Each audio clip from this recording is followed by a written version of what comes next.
I don't know if you know this, but when you don't have time to read the Washington Post, you can listen to it. Almost every article has a listening option. And right now, you can become a Washington Post subscriber for just 50 cents a week. It's an incredible deal. Stay on top of what's happening by signing up at washingtonpost.com/pod. That's washingtonpost.com/POD. It's beginning to sound a lot like the holidays. The Roku channel, your home for free and premium TV, is giving you access to holiday music and genre-based stations from iHeart, all for free. Find the soundtrack of the season with channels like iHeart Christmas and North Pole Radio. The Roku channel is available on all Roku devices, web, Amazon Fire TV, Google TV, Samsung TVs, and the Roku mobile app on iOS and Android devices. So stream what you love and turn up the cheer with iHeartRadio on the Roku channel. Happy streaming! Upgrade your holiday entertainment with the Vizio 5.1 soundbar, now just $198 on Amazon. Enjoy immersive audio with 3 full-range speakers, 2 surround speakers, and a wireless subwoofer. Plus, with Dolby Atmos, you'll experience sound that flows all around you. Listen to your favorite holiday songs on North Pole Radio with iHeartRadio in no time, thanks to Vizio's easiest setup ever. Whether it's a gift for someone special or an upgrade for yourself, the Vizio 5.1 soundbar makes the season sound spectacular. Get yours for $198 on Amazon today. If you want to chime in what's happening to your favorite KFAN shows, you can make your voice heard on the Brad Sean Bryant KFAN text line. Just let us know what you have to say about texting your message to 64686. That is 64686. Standard text message and data rate supply.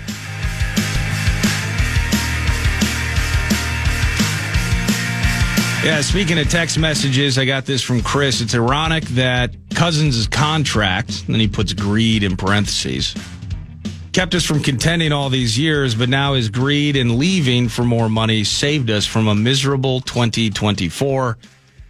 And yeah, I mean, my where my head's at on that is picture no cap room, which means then few, if any, of the free agents Kwesi Adolfo-Mensah added in the spring are here. So probably not a Grenard contract. You might not be in the market for that. Maybe a Van Ginkel or a Blake Cashman. But I don't believe Grenard's wearing purple this season. You have a hard time then just giving that boatload of cash to Justin Jefferson. You have a hard time just ho-hum re-signing Christian Darrisaw to that long-term deal. Oh, yeah, and Kirk struggling mightily to regain his level of play. So, yes, the ripple effect from him deciding to move on and ultimately find what looked like on paper in studio now, Lavelle Neal III. You know, I don't want to play revisionist history here with Kirk Cousins. You heard the news yesterday that Michael Penix Jr. is going to be starting and taking over the reins as quarterback for the Birds. I don't want to be a revisionist historian here, Lavelle, but at one point when we were talking about Kirk going to Atlanta, we did actually mostly speak positively to the situation, from the weapons and the run game with Bijan Robinson and them maybe making that a focus with Raheem Morris now and do the things that Arthur Smith could not do before being canned. And the defense on the come, they had some money. They added Judon. They added Justin Simmons.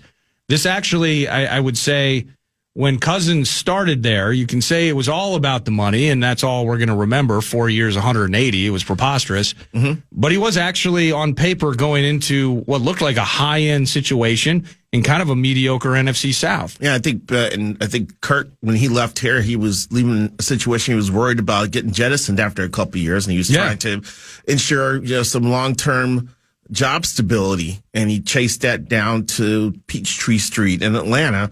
And it is soured on him.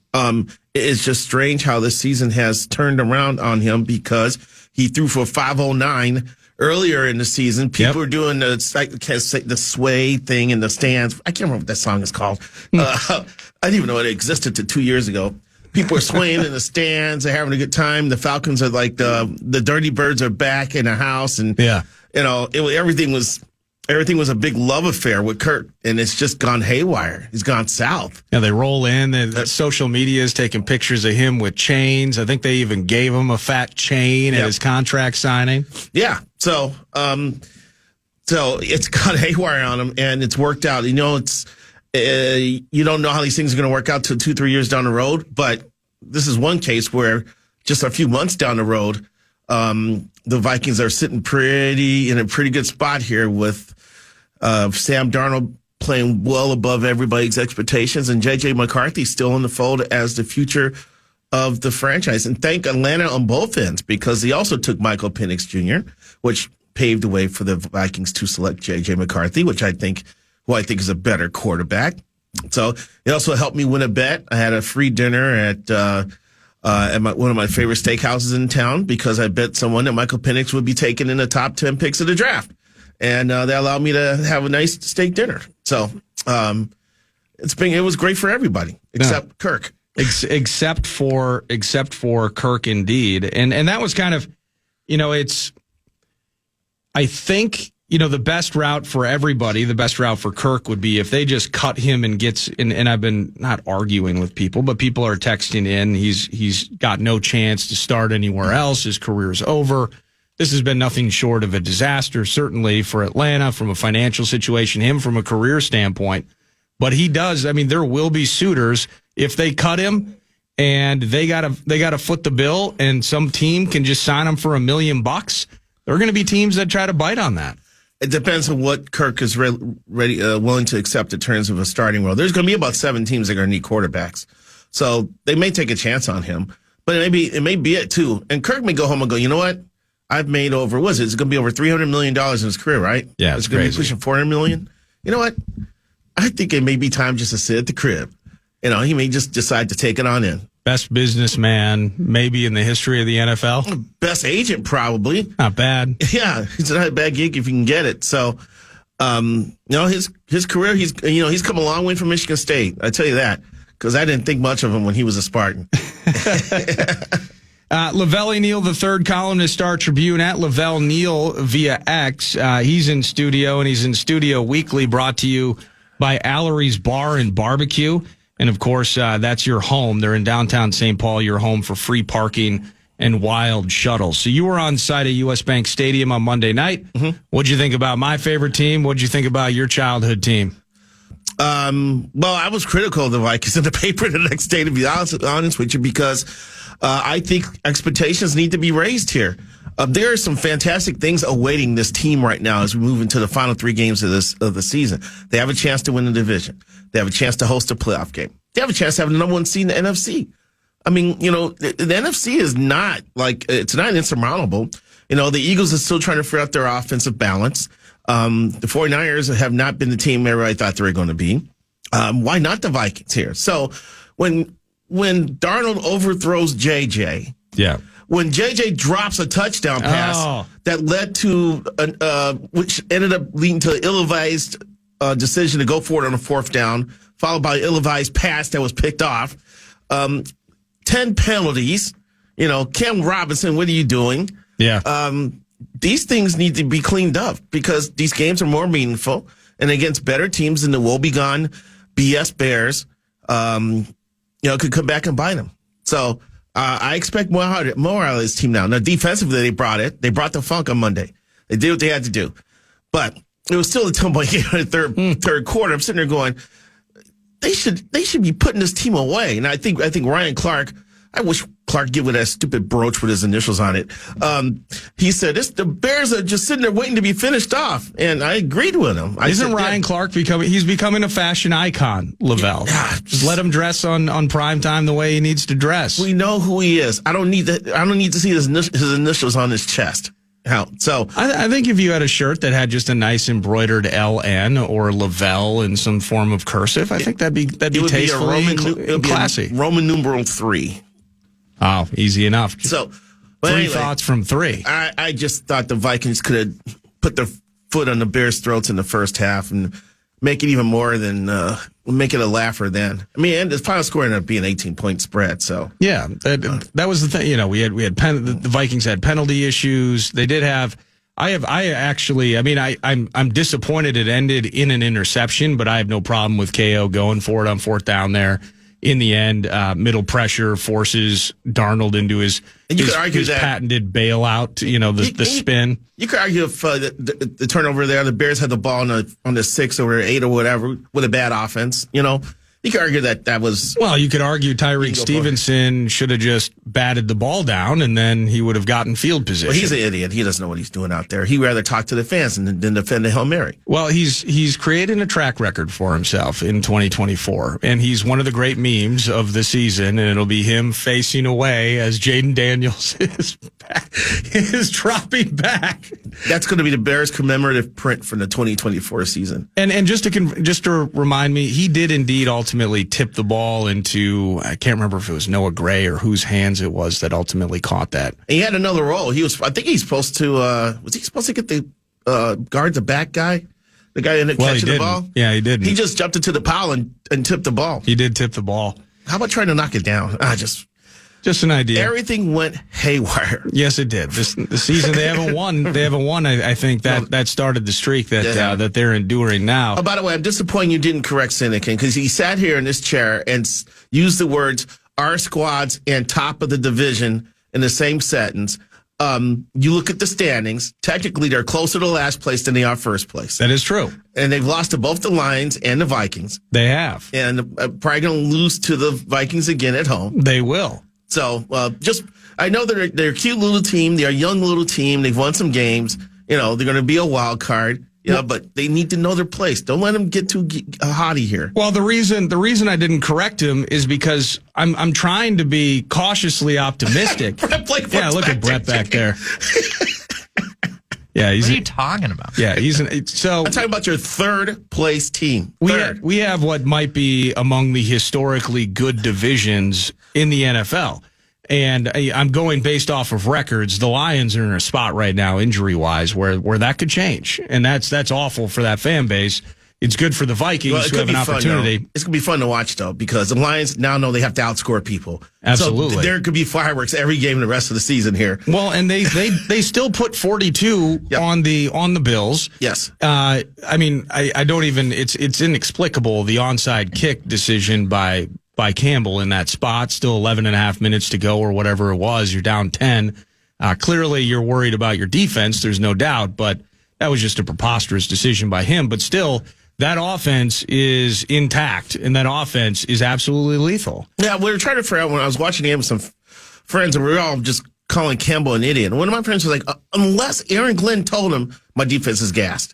Yeah, they just don't have it. Yeah, that's the only thing I could come up with as to why he did it there. Well, they did lose, Montgomery on the offensive side, but Aleem McNeil, Carlton Davis, yes, and Khalil Dorsey, who, albeit a backup, getting extended snaps because of other injuries. All three of those guys are likely done for the year, and that's just last weekend. Well, I looked it up during the game. They've played 12 different linebackers, 8 different starters in linebacker this year. That's not good for them. Yeah, they've had to go through because I give San Francisco credit for the DeAndre Campbell thing. I know. You can defend him because he was kind of done wrong by the 49ers, led to believe that he's going to get all this playing time even when Greenlaw came back, and now he just got kicked to the curb and was pouting about it. And maybe that's not the right way to handle it. But San Francisco decided, no, we're not going to cut you because you're just going to sign with another team. It's almost like a reward. So we're going to work with the league and figure out a way for you to stay off the field for the rest of the season. So, because I guarantee you right now, Devondre Campbell would be a member of the Detroit Lions if the 49ers would have cut him. Yeah, and it reminded me of, and as I searched for it, sadly, I see the news, Vontae Davis passed away earlier this year.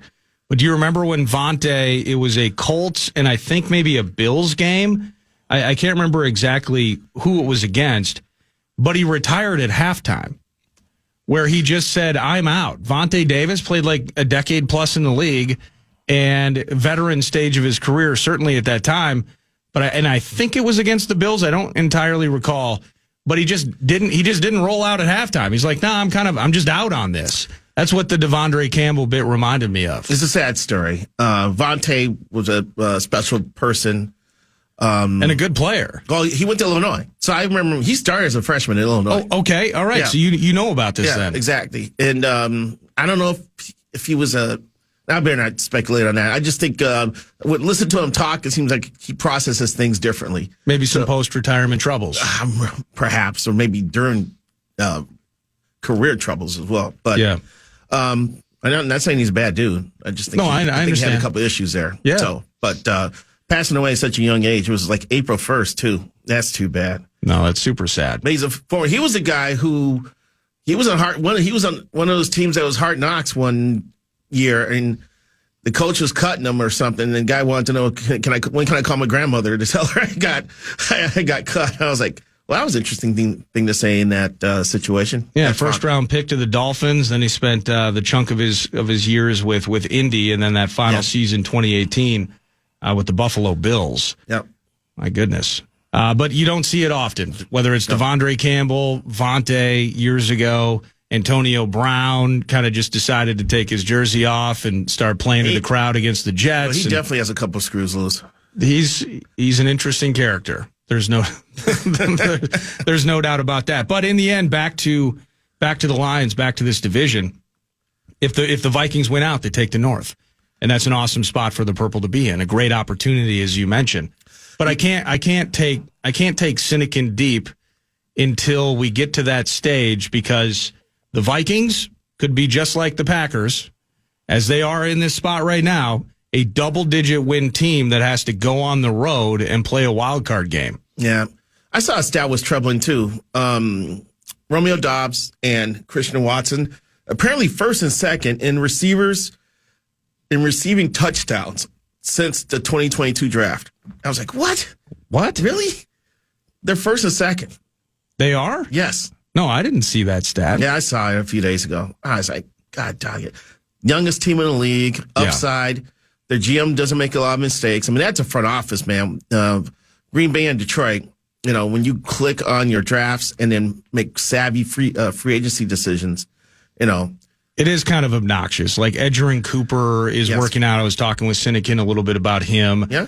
They are finding their way while, talk about mercurial players. Jair Alexander has been such for several seasons now, but they can plug in the Keyshawn Nixons of the world. They're still trying to make Eric Stokes work, et cetera.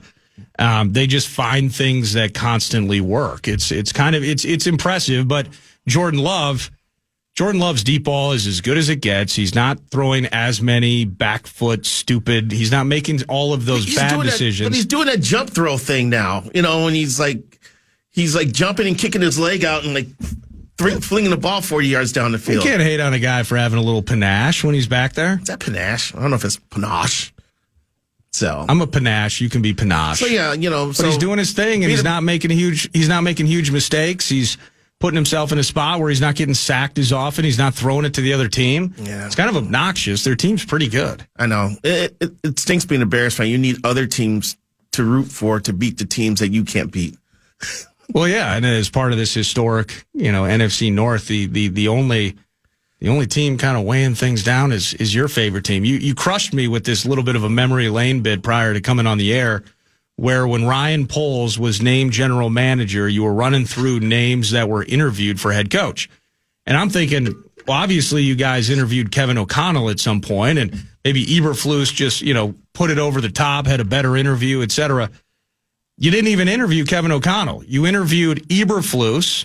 You interviewed Jim Caldwell, former Lions coach. And I actually, as I mentioned to you, I kind of liked the guy. I thought he did a pretty good job. It was a professional job, as you put it, that he did in Detroit. Who was the other guy? I have it here. And, you do. And here's the thing: organization. This starts at the top, and the reason the Bears are the Bears right now is because of ownership and their decisions on who to hire as GM, and who's in turn their decisions to hire coaches. The Bears interviewed Todd Bowles, Brian Daboll, Nathaniel Hackett, Doug Peterson, Brian Flores, Leslie Frazier. He interviewed B-Flow. And Byron Leftwich before they hired Ryan Poles.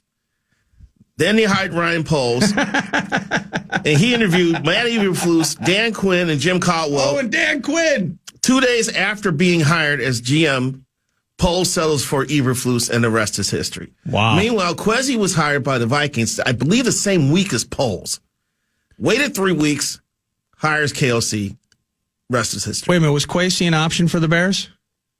I can't remember. I want to say yes. I believe Poles interviewed here for the GM job. I believe he did as well. Yes. Now, Kwesi, we can go back and forth in terms of some draft-related decisions and such. In the end, he, via free agency, has made the Vikings better into 2024, a little more financially flexible.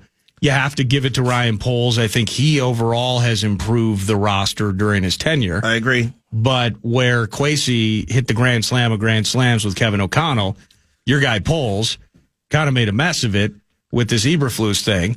And now he's already in a very short period of time back to the well. And maybe it's Ben Johnson. Maybe it's somebody else. I was talking with, I can't remember, was it Florio? Maybe it was Florio that mentioned that Mike Vrabel might be on the table potentially, or he's re-entering the coaching conversation. Yeah, since being on the shelf after Tennessee let go of him. They may revert. They may double back to Flores too. At least bring him in for an interview. So the other thing too, we're going to pay him whatever he wants. So the Bears we're going to keep him. Owners interviewed coaching options before they hired Poles, who then did a speedy coaching search. And then after that, they hired Kevin Warren as president to oversee football. And Warren's more of a business guy, but Poles didn't have a layer in front of him when he first got hired. He was dealing with the McCaskies directly. Bam, here comes Kevin Warren. So he wasn't Kevin Warren's hire? No. So Kevin Warren might not be beholden to Ryan Poles? Correct. Oh, that's interesting. Okay. Maybe this offseason is going to get more fun than I think it is. This is the most ass-backwards organization over the last handful of years I've ever seen. Well, Vikings fans are crushed to hear that. I know. That's Lavelle, Neal the third. I'm Nordo in for PA 9 to noon.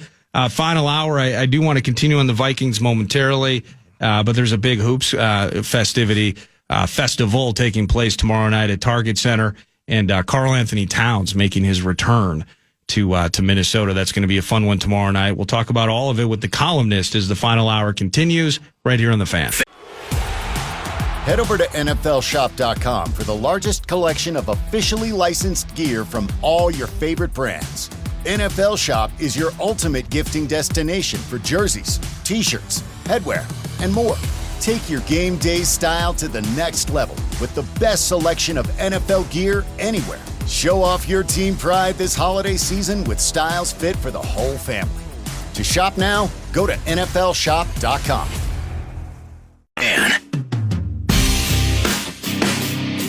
It's a Wild Wednesday on The Fan, sponsored by Jim Beam, the official bourbon of the Minnesota Wild, and we've got your tickets to tonight's game. Caller 11 right now win a pair of tickets to your Wild take on the Panthers at Star Wars Night tonight.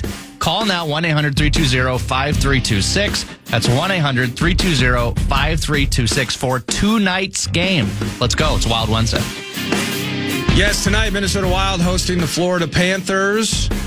And you're home for Wild hockey. It is a later puck drop, but you're going to get to hear an extended Wild pregame on these airwaves for about an hour leading you up to the eventual puck drop. Joe, Donald, Tom Reed on the call. You're home for Wild hockey. The lines are filling up for free tickets. Are you going to be in St. Paul tonight for a little ice hockey, Lavelle? Not tonight. Maybe Friday. Especially Russo's in for a bump on Friday. So, I might join him in the rink for my weekly segment with him. Oh, that'd be cool. So we'll see. Yeah, it's Utah in town, I think, on Friday. The Utah Hockey Club. The Utah Hockey Club. Eventually, the Utah Yeti. Now, I don't know what... We'll see, because I heard one of the bits with Utah is that when it was announced that the team was moving there, Rubes just started buying up all potential, getting copyright protection on all the possible nicknames. Oh, of course. So they could hold out for the highest ransom from the team to purchase the naming rights. So that's one reason why they've waited to come up with a team name. I got this from the text line. Tell Lavelle the correct pronunciation is bass backwards. What did I say? I said ass backwards. I think you did. I'm okay with that. It doesn't matter either way. You get the gist. If Utah becomes the Yeti, can you tell me, I don't know what AP Style Book might say about it, is Yeti singular and plural, or would it be Yetis? Do we know? It may be singular and plural. I think it's singular and plural. Someone will send you an email and verify that one. I need the English majors in the house. I've never written the word Yeti, so I've never had to deal with that as a journalist. Yeah, I've just spent way too much money on certain merchandise without naming the brand. I don't really write it down either. It ain't cheap either. No, it's not. I'm not sure. It looks nice. I was helpless to the brand. Would a giant cooler be their mascot then? It could be. It should be. Their logo looks like a license plate as of now, so eventually we'll see how they customize things. And I've seen a couple of the games on TV, and it actually looks like they kind of have a rowdy fan base, and it is kind of cool in that regard. Like the Kraken out in the Pacific Northwest, kind of looks like thus far that the fan base is kind of rallied around having hockey in their city. Similarly, at least in its early, I know that the hardcores might get mad about it, but you're going to see some banging on the glass. You're going to see some non-hardcore hockey fan behavior, but just give them some time, give them some grace to figure it out. But Utah, the fan base is kind of pumped to have a squad in town. There's definitely hockey fans there. I mean, when I lived in Kansas City, I covered the Kansas City Blades of the IHL, and they played, I want to say it's called the Utah Blizzard. I think it was a Blizzard. And they used to play the Utah team every now and then, or it was a Salt Lake City Blizzard or something like that. Okay. So yeah. Hockey fans exist. Yeah, they've been there for a long time. Absolutely. Karl Anthony Towns was here for a long time, Lavelle, and now he's going to come back wearing the colors of the New York Knicks with Tibbs and Jalen Brunson and all the guys, McCall Bridges, etc. And of course, we have two of their former players, and Julius Randle and Dante DiVincenzo. You were mentioning today you were kind of excited because it'll be media availability at some point and kind of get some quotes on paper, and ultimately we'll see it via X and the Strib and all of that in terms of just setting the tone for tomorrow night's game. Hoping that was going to be the case, but the Knicks aren't getting into tonight, so we kind of got upended there on that bit. So unfortunate. So it should be a great time tomorrow, and it should be a lot of love thrown the Cat's way. Shouldn't be any booing. He was the one who was traded. He didn't ask to be traded. Did he cause some controversy here? A little bit with him coming back from injuries and how long he was going to be out. But other than that, he's probably the second best player in franchise history. Yeah, behind Kevin. Yeah. As in Kevin Garnett. Yeah, so now he's with the Knicks. Big surprise. He's playing the most minutes of his career because that's what Tibbs does to guys. And they've been okay. I think, they're still trying to sort some things out. The Wolves definitely are sorting things out, trying to find the right way to get Randle in the mix. I don't know why Randle's not rebounding more. And Dante, I know when he arrived, they're like, hey, he's got some playmaking ability. He can help us bring the ball up and initiate the offense. I think that may need to be adjusted as well. But they've played better defense over the last couple of weeks. That's starting to improve, and that's a big key to what they're all about. And you got time for these guys to kind of work their way in. So you want this team to be peaking at the right time. Well, you still have time, but you're going to run out of time at some point. I mean, right now the West is so jumbled together. It's the Thunder and then everybody else. And from the 2 through the 8th or 9th spot, I think it's just a couple of losses that separate Memphis at 2, and I think the Warriors are at 8 or 9. Warriors started, just lickety-split fast, and now they have the same record as the Wolves do, 14-11, I believe. But you're going to run out of time. At some point, the 32% from deep for DiVincenzo needs to be better. Mm-hmm. You mentioned that was one of the reasons I was excited to have him, Lavelle, is I saw him being used at point or the 2 guard many, many times for Tibbs and the Knicks, and it hasn't looked very good. I talked a bit about that with Sinekin last hour. The other thing is that lends you to some confidence that this thing's going to get better. That is, the defense is the A topic, as you mentioned. Is this team just being better on both ends of the floor? Certainly, but specifically defensively, and working and finding what that rhythm is for specifically Randle, whether he's boarding, getting enough rebounds or not. That thing is completely turned around, and that's a positive sign. Yeah, look at this: 9 teams separated by 3.5 games in the West. Yeah, it's jumbled, definitely jumbled. The Wolves are sitting in 7th spot at 14-11.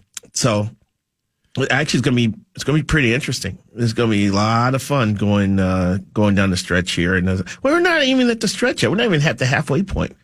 Knicks 16-10. So but I think when you come in and Finch says it's going to take 20 games, and now we're beyond that, and you're seeing some of these things, and you're having Anthony Edwards, not every night, but seemingly every other game, being very quotable in front of the microphone. We're soft and talking about some of the trials and tribulations and clear frustration.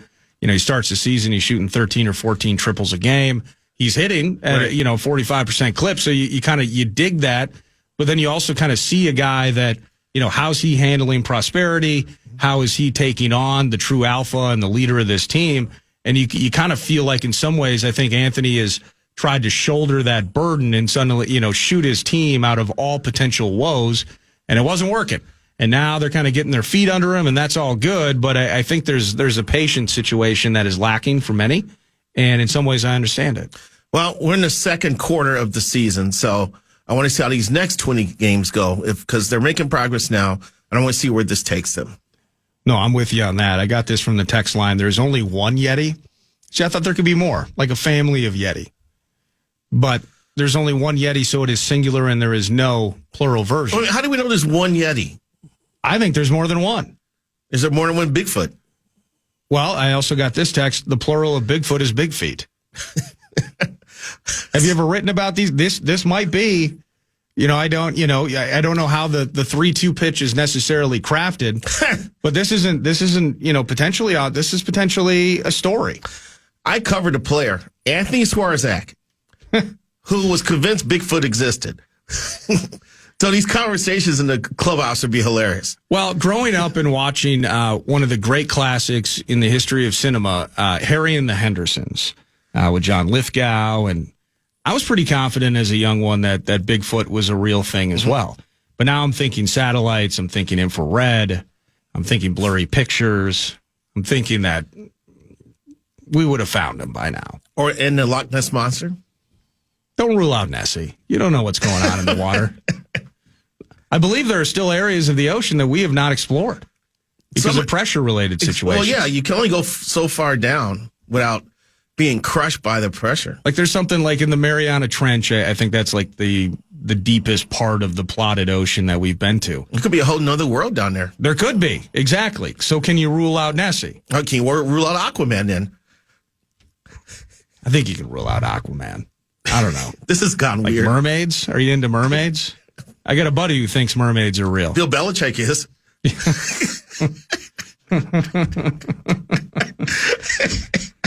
Let's pause and regroup. A couple final questions for Lavelle around the corner. Thankful that thanks to Allery's Bar and Barbecue, each and every week Lavelle joins us 9 to noon. Final segment next. Head over to NFLshop.com for the largest collection of officially licensed gear from all your favorite brands. NFL Shop is your ultimate gifting destination for jerseys, t-shirts, headwear, and more. Take your game day style to the next level with the best selection of NFL gear anywhere. Show off your team pride this holiday season with styles fit for the whole family. To shop now, go to NFLshop.com.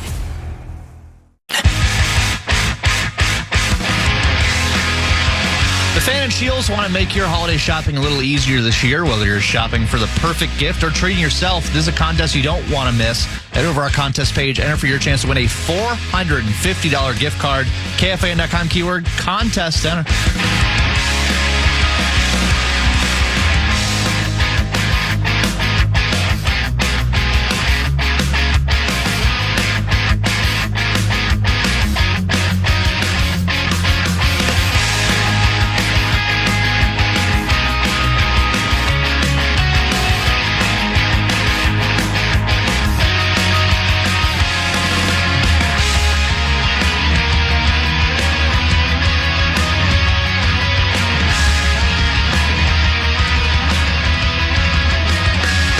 Final segment, Nordo in for PA.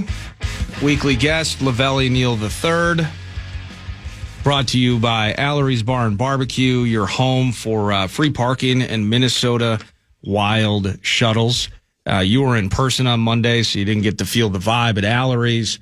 So nobody was able to buy books from you on the street. You're still selling books. I am. I know you got a signing up at or down at Bloomington Armory. Is that accurate? On Saturday, 10 o'clock. On Saturday it is. I got another shipment of books coming in for that signing. So please stop by. If you're running out of gift ideas, a book about the history of the Twins is called The Franchise. The Franchise. History of the Minnesota Twins. Written by yours truly, just released this year. Make a great stocking stuffer. Still no move on the ownership bit other than the news that the Phoenix Suns owners are potentially interested. Yeah. The only thing I heard, and this was last week, that they're hoping that by February, they'll know who the serious bidders are for the team, and then they can move into the next phase of things. But it looks like there's going to be more than one serious bidder for the squad. So the Ishbia, I don't know if that's the correct way to pronounce their name. I'm going Ishbia family. Looks like they're a legitimate family with legitimate cash, legitimate billions, who would legitimately want to win. So we'll see. You hope that you get 3-4 other interested parties. Bid up the dollar amount a little bit. Well, I think it's great that one person has emerged. Hopefully there's more, because in the last 3 years or so, both the Angels and the Nationals were on the market, and they had to announce that they were coming off the market, which means they didn't get the number that they wanted to hear in terms of an offer. So, how hasty, and maybe this is, kind of retreading some of the conversation that existed when the news was first announced, but, you don't make this decision rashly. And I'm just curious how far in advance would you do some advanced scouting on this, for instance, like kind of test the waters in private conversations? You had MLB owners meetings recently. Would that have been a spot a year or two ago where you start kind of saying, we're thinking about kind of moving on from this thing? I wonder, where the pulse is in terms of an appetite or interest for taking this thing over. No, those Pollard family discussions were going on during the summer, as we've discovered. So it truly was something that went from 0 to 60 over the course of a couple of months versus a couple of years. No, there were discussions. I don't know if you want to say they went from 0 to 60, but it may have been a step, 1, 2, 3, 4, 5. Okay. Yeah, we're at this point now. I think we're comfortable with exploring a sale. So I don't know how long those discussions should take. I don't know. Sometimes it is fast. Sometimes I would imagine it will take a while. But in the meantime, whether you have, because I believe, you have Dave St. Peter kind of stepping down. There's the moving on. You do have a lot of people, though, who are kind of left in a lurch, right? I mean, ultimately, you mentioned if stuff starts to heat up in February and this process potentially moves forward, you got a lot of people in spots that are like, what is going on? Yeah. February's going to be an interesting month, because February or March is going to be right when officially Derek Falvey becomes the head of the business side as well as the baseball side. They're expecting that to happen about there, which is about the time they expect to have a better idea of who are the serious bidders for the team. And yes, there are people over there now who are wondering what the future is going to be like. With new owners, are they going to come in and just clean house and bring all the people in? Or are they going to help find a few people who can help with the regime change or what? There was people wondering what the next 6 months is going to have in store for them over there. Rightfully so. The Pollard family's owned the team since '85. That's a long time of loyalty and working for one person. Yeah. All of a sudden, a new voice, new head comes in. We're like, wow, change sucks. Yeah, the whole rug potentially being pulled out from under them. There's a lot of people over there who I like, so I don't want to see them out in the street per se, but change is inevitable, especially when you have new owners come in. Couple of texts. Dumpster Chicken Guy. Tell Lavelle I got the book already regifting to my dad. What does that mean? I don't know. I think it's good, the franchise. I got it, and I love it. I lived in Washington State for a year, and Bigfoot is a protected species since 1994 in Whatcom County, where I resided. No joke. It's protected? Bigfoot, big feet, Yeti. How can you protect something that apparently doesn't exist? Well, to some people. Does it? And we'll leave people with that thought as we end 9 to noon. Thank you, Lavelle. That's John Hines, Wild Coach, opening the show. Florio, first hour. Cinny and Lavelle Neal, brought to you by Allery's. That's it for 9 to noon. Tomorrow, Ben Lieber in studio. Michael Russo will be joining in the aftermath of Wild Panthers. Excited to talk with him and much more. The program is next. Have a terrific afternoon. Thanks for listening to The Fan. Yeti, Sasquatch, Mermaids. Yes, today's Paul Allen Show. Or listen back to previous show and interviews by going to the iHeartRadio app or KFAN.com. You wake up, put on your Ray-Ban Meta glasses. You're living all in. You realize you need coffee. So you say, hey, Meta, how do I make a latte? Brew 2 shots of espresso. After Meta AI gets you caffeinated, you're ready for some beats. Hey, Meta, play hip-hop music. You head to meet some friends, but can't remember the place. Hey, Meta, call Eva. Ray-Ban Meta glasses, the next generation of AI glasses. Just say, hey, Meta, to harness the power of Meta AI. Shop now at meta.com/smartglasses. I bet you're smart. Yeah, and you like to hold your own in the group chat. We can help you drop even more knowledge. My name is Martine Powers. And I'm Elahe Izadi. We host a daily news podcast called Post Reports. Every weekday afternoon, Post Reports takes you inside an important and interesting story with the kind of reporting that you can only get from the Washington Post. You can listen to Post Reports wherever you get your podcasts. Go find it now and hit follow. It's beginning to sound a lot like the holidays. The Roku channel, your home for free and premium TV, is giving you access to holiday music and genre-based stations from iHeart, all for free. Find the soundtrack of the season with channels like iHeart Christmas and North Pole Radio. The Roku channel is available on all Roku devices, web, Amazon Fire TV, Google TV, Samsung TVs, and the Roku mobile app on iOS and Android devices. So stream what you love and turn up the cheer with iHeartRadio on the Roku channel. Happy streaming!